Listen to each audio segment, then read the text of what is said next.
বিসমিল্লাহির রহমানির রহিম।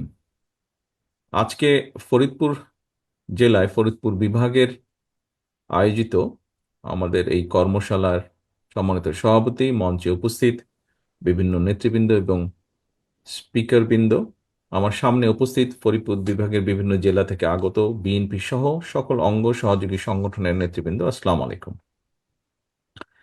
আহ, আমি আহ, মোশাররফের একটা কথা দিয়ে শুরু করতে চাই। আমি যখন জয়েন করলাম, কানেক্টেড হলাম, তখন আমি যে প্রথম কথাটি শুনলাম মোশাররফের, সেটি বলছে যে আমরা সারাদিন কি অর্জন করেছি। ওইটি এই কথাটি বলেছিল যে আমরা আজকে এখানে, আপনারা সকালে এসেছেন, সকাল থেকে আপনারা কথা শুনেছেন, কথা বলেছেন। ঢাকা থেকে যারা স্পিকার বৃন্দ এসছেন 31 দফার উপরে, তারা আপনাদের সামনে পরিষ্কারভাবে তুলে ধরেছেন, 1 দফা, 2 দফা, 3 দফা, এটার ভিতরের বিষয়গুলো তুলে ধরেছেন। আমরা এই 31 দফাটি, আপনাদের অনেকেরই খেয়াল আছে, এই 31 দফাটি আমরা 2 বছর আগে, তখন এটি 27 দফা ছিল, আমরা উপস্থাপন করেছিলাম জাতির সামনে, দেশের মানুষের সামনে। তখন এই দেশে স্বৈরাচারী শাসন ছিল, তারা চেষ্টা করেছিল আমাদের 21 দফাটা মানুষের কাছে যাতে ভালো করে না পৌঁছায়, মিডিয়ার উপরে চাপ প্রয়োগ করেছিল, প্রচার করতে দেয়নি। তারপরে আমরা আমাদের অবস্থান থেকে চেষ্টা করেছি। আজকে বাংলাদেশ স্বৈরাচার মুক্ত। আজকে আমরা আপনাদেরকে নিয়ে বসে আলোচনা করতে পারছি, বিষয়গুলো জানাতে পারছি, বোঝাতে পারছি। এর আগে আমরা ঢাকায় উপস্থাপন করেছিলাম রিলঞ্চিং, আমরা 2 বছর আগে করেছি। তারপরে আবার 1 মাস আগে আমরা ঢাকায় রিলঞ্চিং করেছি আনুষ্ঠানিকভাবে। নেতৃবৃন্দ, এই যে 31 দফা, যেটি প্রথমে 27 দফা ছিল, পরে আমাদের সাথে যে সকল রাজনৈতিক দলগুলো, গণতান্ত্রিক দলগুলো স্বৈরাচার আন্দোলনের ভূমিকা রেখেছেন, সাথে ছিলেন, আমাদের মতন অত্যাচার নির্যাতন সহ্য করেছে তাদের নেতাকর্মীরা, তাদের সকলের মতামতের ভিত্তিতে 27 থেকে আমরা 31 করেছি, কিছু কিছু যোগ করেছি আমরা সেখানে দফা। এখন আমরা গত 2-3 মাসে দেখছি বিভিন্ন ব্যক্তি, সকলের প্রতি শ্রদ্ধা রেখেই বলছি, বিভিন্ন ব্যক্তি বর্গ বিভিন্ন সংস্কারের কথা বলছেন। এর মধ্যে যে সকল সংস্কারের কথা ব্যক্তি বর্গ যারা বলেছেন, বিভিন্ন সংগঠনের, সেটি রাজনৈতিক দল হতে পারে, ব্যক্তি পর্যায়ে হতে পারে, কোনো স্বনামধন্য বিখ্যাত ব্যক্তি হতে পারেন, বিভিন্ন জন বিভিন্ন তাদের অবস্থান থেকে বলেছেন। কিন্তু খেয়াল করে দেখবেন, তাদের যে সকল সংস্কারের প্রস্তাব এসেছে কম বেশি, এখন পর্যন্ত আমরা মিডিয়ার মাধ্যমে যতটুকু দেখেছি, জেনেছি, আমাদের 31 দফার ভিতরে কিন্তু সবগুলোই আছে। হয়তো কিছু শব্দের এদিক ওদিক আছে, কিন্তু মূল যেই বিষয়গুলো আমরা বিভিন্ন বিষয়ে বলেছি, তারাও কিন্তু একই বিষয় বলেছেন, হয়তো একটু ভিন্নভাবে বলেছেন। কেন এই কথাটি বললাম? এই কথাটি এই কারণেই বললাম, আমরা কিন্তু পরিবর্তিত পরিস্থিতির পর কোনো সংস্কারের কথা বলিনি। আমরা বলতে বাংলাদেশ জাতীয়তাবাদী দল বিএনপি এবং তার সাথে যারা আন্দোলনকারী গণতান্ত্রিক দলগুলো ছিলেন, তারা, আমরা কিন্তু এমন একটা সময় এই 31 দফা উপস্থাপন করেছি যখন আমরা জানতাম স্বৈরাচারের পতন হবে। হয়তো সঠিক সময়টা আমরা জানতাম না, কিন্তু এই আত্মবিশ্বাস আমাদের মধ্যে ছিল যে স্বৈরাচারের পতন হতেই হবে একদিন। এরকম একটা পরিস্থিতিতেই আমরা দিয়েছিলাম। এবং এর থেকে একটা বিষয় প্রমাণিত হয় যে আমরা যে বলি আমরা দেশের জন্য, দেশের মানুষের জন্য চিন্তা করি এবং কাজ করতে চাই, বাংলাদেশ জাতীয়তাবাদী দল, এটি হচ্ছে তার সবচেয়ে বড় প্রমাণ। এখন প্রিয় সহকর্মীবৃন্দ, আমরা সারাদিনে কি অর্জন করলাম দেখুন। এখানে 31 দফা আছে, 31 দফা আপনাদের সামনে উপস্থাপন করা হয়েছে, আপনারা আপনাদের পক্ষ থেকে বিভিন্ন বিষয়গুলো তুলে ধরেছেন 31 দফার আলোকে। 31 দফায় আমরা একটি কথা বলেছি, লাস্টের পেজে আছে, ওখানে আমরা অ্যাড্রেস দিয়েছি, ইমেল অ্যাড্রেস দিয়েছি, যে এই 31 দফায় সবকিছু না। কোনো ব্যক্তি, কোনো সংগঠন যদি মনে করেন এখানে একটি নতুন কিছু অ্যাড করা প্রয়োজন, সংযোজন করা প্রয়োজন, আমরা বিবেচনা করে যদি দেখি যে সেটি ভালো একটি প্রস্তাবনা, অবশ্যই আমরা সেটি গ্রহণ করব, অবশ্যই আমরা সেটি গ্রহণ করব। তবে এই যে অর্জনটি, প্রিয় সহকর্মীবৃন্দ, এই অর্জনটি কিন্তু আজকে সারাদিনে আমরা করতে পারবো না। আগামীকালকেও যদি আমরা সারাদিন বসে তারপরে আমরা অর্জন করতে পারবো না, আগামী পরশুদিনও যদি তারপরে অর্জন করতে পারবো না।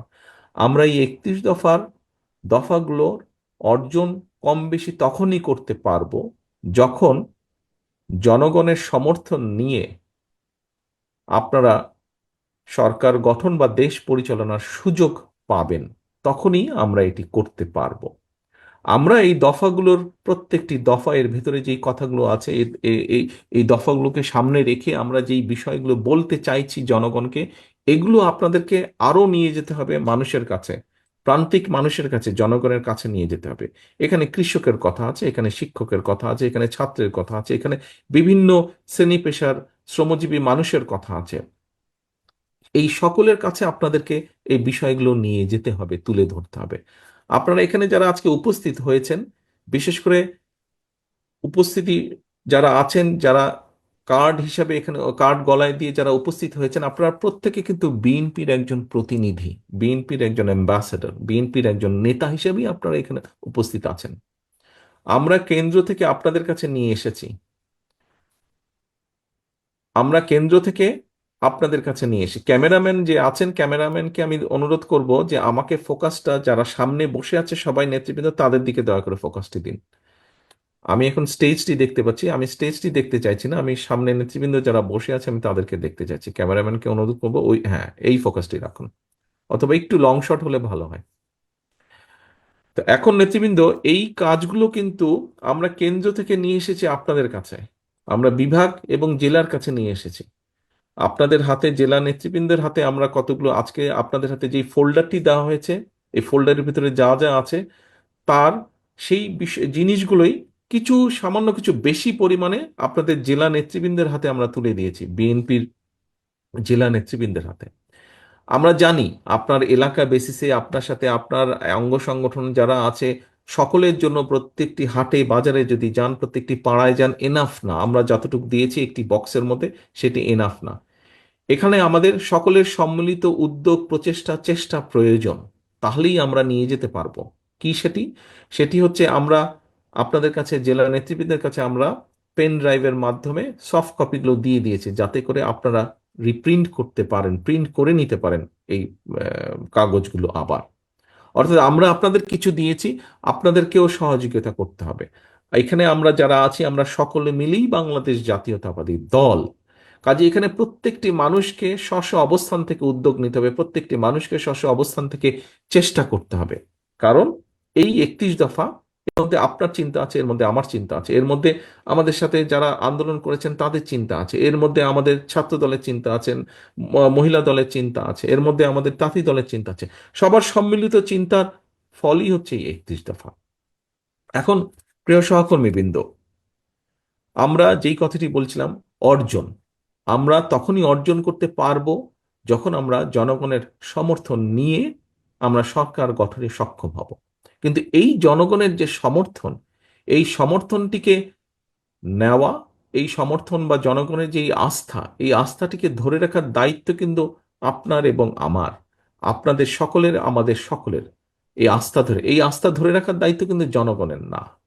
এবং আস্থা যদি ধরে রাখতে হয়, তাহলে প্রিয় সহকর্মীবৃন্দ, কথাগুলো আপনারা আগেও শুনেছেন, হয়তো অন্য অনুষ্ঠানেও আমি বলেছি, শুনেছেন, পত্রপত্রিকা আপনারা পড়েছেন, তারপরেও আমি বলতে চাই একই কথা, কারণ এই কথাগুলো আমার কাছে মনে হয় গুরুত্বপূর্ণ। এই আস্থা যদি আমাদেরকে ধরে রাখতে, আমাদের সকলকে মিলে চেষ্টা করতে হবে। স্বৈরাচারকে পালিয়ে যেতে যে আমরা বাধ্য করেছি, সেটি বিএনপি একা যেমন করেনি, সকল রাজনৈতিক দলকে নিয়ে যেমন করেছে, সকল রাজনৈতিক দলগুলোও একা করেনি। সমাজের সব, প্রায় বলা যায় সব শ্রেণী পেশার মানুষের সহযোগিতা নিয়েই রাজনৈতিক দলগুলো সক্ষম হয়েছে স্বৈরাচারকে পালিয়ে যেতে বাধ্য করতে।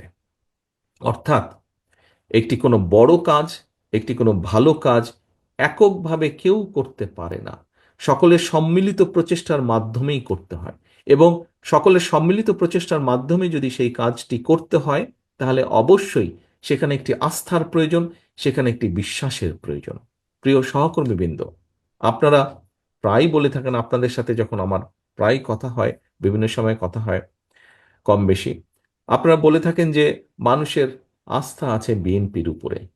হ্যাঁ, মানুষের আস্থা আছে বিএনপির উপরে, কথাটি সঠিক। কিন্তু যদি আস্থা আছে বলে আমরা ঘরে বসে থাকি, তাহলে কিন্তু সেই আস্থা আস্তে আস্তে ক্ষয় হতে থাকবে। সেই আস্থা আছে বলে যদি আমরা চুপচাপ থাকি, অথবা আহ, এমন কিছু করি যে ঠিক আছে, এখানে যদি একটু কিছু হয় তাহলে এত বড় দেশের মধ্যে তো আর এমন কিছু হচ্ছে না, এরকম যদি কোনো ভুল চিন্তা করে থাকি তাহলেও কিন্তু আমরা ক্ষতিগ্রস্ত হব। দল আমি একা না, দল আপনি একা না, দল আমরা সবাই। কাজেই সহকর্মীবৃন্দ, এই যে বিএনপির প্রতি মানুষের আস্থা আছে, এটিকে আমাদের ধরে রাখতে হবে। এটিকে আমাদের ধরে রাখতে হবে। আমাদের যে কাঙ্ক্ষিত নির্বাচন, একটি রাজনৈতিক দল হিসাবে আমরা একটি গণতান্ত্রিক রাজনৈতিক দল, এবং একটি নিরপেক্ষ স্বাধীন নির্বাচন আমরা আশা করব, চাইব। এটি একটি স্বাভাবিক ব্যাপার।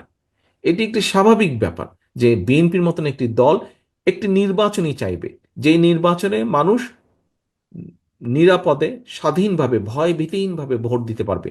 আমরা জনগণের যেটি ডিসিশন, যেটি সিদ্ধান্ত নির্বাচনের মাধ্যমে, সেটি অবশ্যই আমরা মেনে নেব। এখন প্রিয় সহকর্মীবৃন্দ, ওই পর্যন্ত তো আমাদেরকে যেতে হবে। ওই পর্যন্ত যেতে হলে আমাদের প্রত্যেককে স্ব স্ব জায়গা থেকে ভূমিকা নিতে হবে। এখানে ছাত্র দলের কর্মীই হোক, এখানে তাঁতি দলের কর্মীই হোক, এখানে যুব দলের কর্মী হোক, স্বেচ্ছাসেবক দল হোক, মহিলা দল হোক, আপনার কাছে যদি এরকম একটি 31 দফা থাকে, আমার নেতা হিসাবে আপনার প্রতি নির্দেশনা থাকবে, আপনার সহকর্মী হিসাবে আপনার প্রতি আমার অনুরোধ থাকবে, আপনি চেষ্টা করেন, নিজ উদ্যোগে চেষ্টা করেন এরকম 10টি ছাপাতে, ছাপিয়ে 10 জন মানুষের কাছে যেতে। শুধু দিয়ে চলে আসবেন না দয়া করে, যে ভাই ধরেন, সেটি লিফলেটই হোক, আপনার ওই বক্সের মধ্যে এরকম লিফলেট আছে, সেটি লিফলেটই হোক, অথবা এই পকেট বুকটি হোক, পকেট বইটি হোক, শুধু দিয়ে চলে আসবেন না। আপনারা সারাদিন আজকে এখানে জেনেছেন, শুনেছেন, আপনি নিজের ভিতরে ধারণ করেছেন বিষয়গুলো। শুধু নিজের ভিতরে রাখলে হবে না তো, এটি আপনাকে নিয়ে যেতে হবে জনগণের কাছে, এটি আপনাকে নিয়ে যেতে হবে আপনার ভোটারের কাছে, এটি আপনাকে নিয়ে যেতে হবে আপনার পাড়া প্রতিবেশী। আপনি পুরা ফরিদপুর জেলা, পুরা শরীয়তপুর জেলায় ঘোরার দরকার নেই, আপনি আপনার নিজের পাড়ার মধ্যেই করুন। আপনার নিজের পাড়ার মধ্যেই আপনি 31 দফাটি নিয়ে যান। অর্থাৎ আমরা জনগণের জন্য কি করতে চাইছি, দেশের জন্য কি করতে চাইছি, এটি যদি মানুষ না জানে তাহলে মানুষ আপনাকে কিসের ভিত্তিতে সমর্থন দিবে? হ্যাঁ, বিএনপি ঠিক আছে একটি বড় দল, শুধু কি সেজন্যই দিবে? প্রিয় সহকর্মীবৃন্দ, মানুষের কিন্তু এখন চিন্তাধারা পাল্টেছে। মানুষের মানুষের মানসিকতা পাল্টেছে। এখন কিন্তু মানুষ জানতে চায়, দেখতে চায় যে আপনি বলছেন আপনি তার জন্য করছেন, তার জন্য আপনি কি করতে চান, কি কি করবেন আপনি, সেটি কিন্তু মানুষ বুঝতে চায়, সেটি মানুষ জানতে চায়। কাজেই আমাদেরকে আমাদের 31 দফার মধ্যে এই কথাগুলোই কম বেশি বলা আছে। আমাদেরকে সেজন্য প্রত্যেকটি শ্রেণী পেশার মানুষের কাছে যেতে হবে। হ্যাঁ, হয়তো আমরা হয়তো আমরা একবারে সবকিছু করতে পারবো না। এখানে অনেকগুলো, আপনারাও যখন প্রশ্ন করেছেন অনেকগুলো কথা বলেছেন আপনারা। কৃষিতে আমরা যা করতে চাইছি, শিক্ষাক্ষেত্রে আমরা যা করতে চাইছি, নারীদের জন্য আমরা যা করতে চাইছি, আমরা একবারে সবকিছু পারবো না। কিন্তু অন্তত আমরা সূচনা করতে পারবো, আমরা যদি মানুষের সমর্থনের সুযোগটা পাই। এবং সূচনা যদি আমরা করতে পারি, আমরা সূচনা করব। আরেকজন আজকে এখানে যে নেতৃত্ব আছেন, আপনারা সুযোগ পেলে ইনশাল্লাহ আপনারা সূচনা করবেন। আপনাদের পরবর্তী নেতৃত্ব সেটিকে আগিয়ে নিয়ে যাবে, তার পরবর্তী নেতৃত্ব ইনশাল্লাহ সেটিকে সফলতার পর্যায়ে নিয়ে যাবে। এভাবেই সভ্যতা বিকাশ হয়েছে, এভাবেই আমরা তৈরি করব। প্রিয় সহকর্মীবৃন্দ, সকাল থেকে আপনারা অনেক সময় নিয়েছেন, অনেক সময় দিয়েছেন এখানে আপনারা আজকের এই অনুষ্ঠানটাকে সফল করার জন্য। আসুন আমরা যেটি মূল কথা, সংক্ষিপ্ত কথা, আমরা দেশে একটি জবাবদিহিতার পরিবেশ তৈরি করতে চাইছি।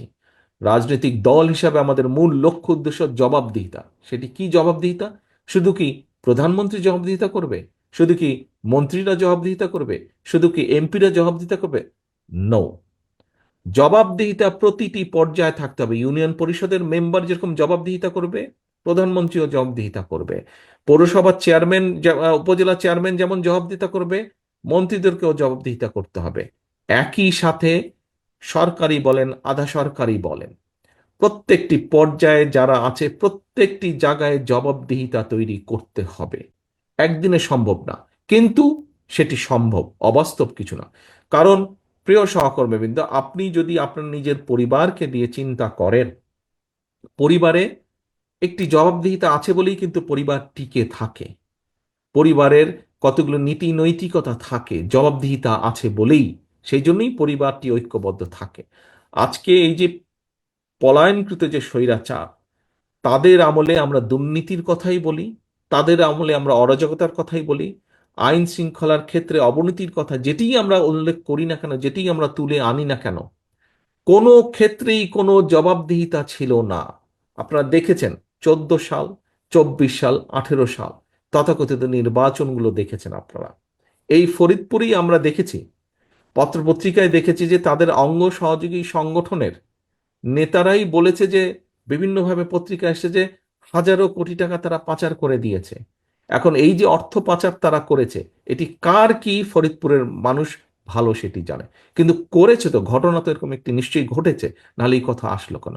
এখন দেশে যদি সত্যিকার ভাবে জবাবদিহিতা থাকতো, তাহলে কি দেশের মানুষের এই 2,000 কোটি টাকা পাচার করা সম্ভব ছিল? অবশ্যই সেটা সম্ভব ছিল না। কাজেই আমরা দুর্নীতিকেই অ্যাড্রেস করতে চাই, আমরা আইনের শাসনকেই প্রতিষ্ঠিত করতে চাই। আমরা স্বাস্থ্য খাতে, এখানে একজন ডাক্তার সাহেব একটি কথা বলেছেন, আমরা স্বাস্থ্য খাতে এমন একটি পরিবেশ তৈরি করতে চাই যেখানে দেশের মানুষ দেশের চিকিৎসকের কাছেই চিকিৎসা সুবিধা নিতে পারবে। আমরা এমন একটি পরিবেশ তৈরি করতে চাই যেখানে যেখানে শিক্ষার্থীরা তাদের তাদের যেটা ন্যায্য শিক্ষা, সেই শিক্ষা দেশের করতে নিতে পারবে। যেটি আমরা করতে চাই না কেন, একজন পলিটিক্যাল অ্যাক্টিভিস্ট বা একজন রাজনৈতিক কর্মী হিসেবে আমি মনে করি, জবাবদিহিতা যদি প্রতিষ্ঠিত করা যায়, তাহলেই একমাত্র সবকিছু, অনেক কিছু করা সম্ভব। এবং সেই অনেক কিছুর যদি সূচনা করতে হয়, প্রিয় সহকর্মীবৃন্দ, তাহলে আমাদেরকে নিশ্চিত করতে হবে যে দেশে একটি, যেই নির্বাচনের জন্য দেশের মানুষ, যেই জবাবদিহিতা তৈরির জন্য, যেই অধিকার প্রতিষ্ঠিত করার জন্য দেশের মানুষ জীবন দিয়েছে, আমাদের হাজারো নেতাকর্মী শহীদ হয়েছেন, সেই কার্যটি যাতে সম্পন্ন হয়। এবং এই কাজটি যদি করতে হয়, ঘুরে আবার পিছনেই যেতে হবে। সমগ্র মানুষ একত্রিত হয়ে, বিভিন্ন শ্রেণী পেশার মানুষ ঐক্যবদ্ধ হয়ে যেরকম স্বৈরাচারকে পালিয়ে যেতে বাধ্য করেছে, ঠিক অধিকারকে, দেশের মানুষের অধিকারকে প্রতিষ্ঠিত করতে হলে সকলকে একত্রিতভাবে ঐক্যবদ্ধভাবেই করতে হবে। এবং তখনই ঐক্যবদ্ধভাবে সেইটি নিশ্চিত করতে সক্ষম হলেই আমরা 31 দফার বাস্তবায়নের কাজ শুরু করতে সক্ষম হব, যার মাধ্যমে পর্যায়ক্রমিকভাবে আমাদের কাঙ্ক্ষিত বাংলাদেশ গড়ার কাজটি আমরা শুরু করতে পারব। প্রিয় সহকর্মীবৃন্দ, আজকে আপনারা এখানে সারাদিন সময় দিয়েছেন, সারাদিন সময় আপনারা ব্যয় করেছেন। আপনাদের সহকর্মী হিসাবে, আপনাদের নেতা হিসাবে আমার একটি কথা আপনাদের কাছে, আমরা যদি আমাদের লক্ষ্য অর্জন করতে চাই, এখানে উপস্থিত প্রত্যেকটি নেতা, প্রত্যেকটি কর্মীর সহযোগিতা আমার প্রয়োজন। আপনাদের সহযোগিতা আমার প্রয়োজন বাস্তবায়নের জন্য। কি সেই সহযোগিতা? সহযোগিতার প্রথম শর্ত, অনেকগুলো শর্ত আছে। প্রথম শর্তটি হচ্ছে প্রথম শর্তটি হচ্ছে জনগণকে আস্থায় রাখা। এবং জনগণকে যদি আস্থায় রাখতে হয়, আপনি বিগত 15 বছরের বেশি সময় বহু অত্যাচার, নির্যাতন সহ্য করে আজ এই জায়গায় দাঁড়িয়ে আছেন বা আজ এই জায়গায় উপস্থিত হয়েছেন। আপনাদের কাছে বিষয়টি, ঝড় আপনারা পার হয়ে এসেছেন। প্রিয় সহকর্মীবৃন্দ, এখন যেই পালা সেটি হচ্ছে, এখন যেই অংশ সেটি হচ্ছে জনগণকে আস্থায় রাখা। জনগণকে আস্থায় রাখতে হলে অবশ্যই জনগণের প্রত্যাশা অনুযায়ী আমাদেরকে উঠতে হবে, চলতে হবে, আমাদেরকে কথা বলতে হবে, আমাদেরকে সেভাবে বসতে হবে। এখানে মিঠু একটি প্রশ্ন করেছিল, মিঠু তার একটি মতামত দিয়েছিল। আমি সেই মিঠুর সাথে একই সাথে আমি বলতে চাই, আমাদেরকে জনগণকে আস্থায় রাখতে হলে অবশ্যই আমাদের মধ্যে কেউ কেউ কিছু কিছু ভুল করছে, সেই ভুলগুলোকে তাদেরকে শুধরে দিতে হবে, অথবা তাদেরকে সতর্ক করতে হবে, তাদেরকে সাবধান করতে হবে, ক্ষেত্র বিশেষে আমাদেরকে আরো কঠোর হতে হবে। প্রিয় সহকর্মীবৃন্দ, আমরা একটি রাজনৈতিক দল। রাজনৈতিক দলের সবচেয়ে বড় পুঁজি হচ্ছে, আমরা এখানে উপস্থিত প্রত্যেকে এক একজন রাজনৈতিক কর্মী। রাজনৈতিক কর্মীর সবচেয়ে বড় পুঁজি হচ্ছে মানুষের আস্থা। দলের পুঁজি হচ্ছে জনগণের আস্থা। জনগণের আস্থা যদি, এই পুঁজি যদি নষ্ট হয়ে, পুঁজি যদি হাত পড়ে, তাহলে কিন্তু সবকিছু নষ্ট হয়ে যাবে। কাজেই সহকর্মীবৃন্দ, আসুন, আজকে আপনারা যা এখানে শিখে গেলেন, আজকে আপনারা যা জেনে গেলেন, এটি যেরকম আপনারা এখন প্রান্তিক পর্যায়ের মানুষের কাছে নিয়ে যাবেন, একই সাথে আজকের এই অনুষ্ঠান শেষে আমাদের প্রতিজ্ঞা হোক, আমাদের শপথ হোক, আগামী দিনগুলোতে আমরা জনগণের, আপনি যে পর্যায়েরই হন না কেন, আপনি যদি শুরু করেন, আপনার পরবর্তী নেতৃত্ব আপনাকে ফলো করবে। এবং কি সেটি? জনগণের আস্থা ধরে রাখার জন্য আপনাকে যে যে কৌশল নিতে হবে, দয়া করে প্রত্যেকটি কৌশল আপনি গ্রহণ করবেন। এটিই হোক আমাদের আজকের প্রতিশ্রুতি, এটিই হোক আমাদের আজকের শপথ, এটিই হোক আজকের আমাদের অন্যতম প্রধান মূল প্রতিজ্ঞা। প্রিয় সহকর্মীবৃন্দ, আপনাদের সকলকে আন্তরিকভাবে ধন্যবাদ। আজকের এই কর্মশালাটিকে সফল করার জন্য আমি ফরিদপুর বিভাগের সকল পর্যায়ের নেতৃবৃন্দকে ধন্যবাদ জানাচ্ছি। আমি একই সাথে মঞ্চে উপস্থিত যারা স্পিকার আছেন, কিনোট স্পিকার আছেন, তাদেরও সকলকে আন্তরিকভাবে ধন্যবাদ জানাচ্ছি আজকের এই অনুষ্ঠানটিকে সফল করার জন্য। ধন্যবাদ। আসুন, আমাদের প্রত্যাশা হোক জনমানুষের সমর্থন নিয়ে, বাংলাদেশের মানুষের সমর্থন নিয়ে আমরা যাতে কাজ শুরু করতে পারি 31 দফা বাস্তবায়নের জন্য, সেটিই হোক আমাদের লক্ষ্য। যাতে জনগণের সমর্থন নিয়ে আমরা সরকার গঠনে সক্ষম হই এবং সেই সরকার পর্যায়ক্রমিকভাবে 31 দফা যাতে বাস্তবায়ন করতে পারে, এটিই হোক আমাদের আজকের মূল লক্ষ্য, মূল উদ্দেশ্য। নেতৃবৃন্দ, সকলে ভালো থাকবেন, সকলে সুস্থ থাকবেন। আল্লাহ হাফেজ। বাংলাদেশ জিন্দাবাদ। বাংলাদেশ জাতীয়তাবাদী দল জিন্দাবাদ।